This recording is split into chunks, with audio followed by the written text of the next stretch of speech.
শুরু হয়ে গেল উত্তরবঙ্গে, প্রধানমন্ত্রী আজকে আসছেন, কি বলবেন?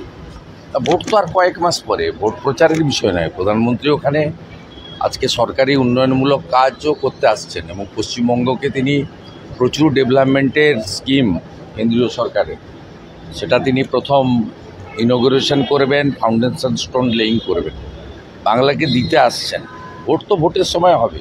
অপারেশন সিঁদুরের পর প্রথম বঙ্গ সফর প্রধানমন্ত্রীর এবং চিকেন স্নেক সংলগ্ন আলিপুরদুয়ারকে বেছে নিলেন তিনি, কি বার্তা দেন সেদিকে তো নজর থাকবে। না, সিকিমেও প্রোগ্রাম আছে, এখানেও আছে, আবার পাটনাতেও আছে।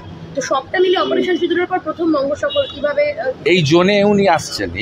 এই রিজিয়ন খুব গুরুত্বপূর্ণ ভারতবর্ষে, এবং এখানে যেভাবে বাংলাদেশে অস্থির অবস্থা তৈরি হচ্ছে বা অন্যান্য বিষয়, তাতে ভারত সরকারের তো নজর আছেই। তো আমরা আশাবাদী প্রধানমন্ত্রীর মুখ থেকে আমরা খুব বলিষ্ঠ কিছু বার্তা পাব, যা দেশের পক্ষে তো যথেষ্ট এবং পশ্চিমবঙ্গের ক্ষেত্রেও গুরুত্বপূর্ণ। আমি ও সম্পর্কে উত্তর দেব। যে নিজের বাবাকে চোর বলে তার সম্পর্কে উত্তর দিতে রুচিতে বাঁধে, এই সকালবেলা এইসব আজে বাজে লোকের নাম করবেন না।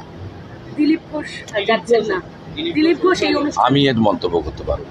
আয়োজক আলিপুরদুয়ার জেলা বিজেপি, তারা বলতে পারবে তারা কাকে ডেকেছে কাকে।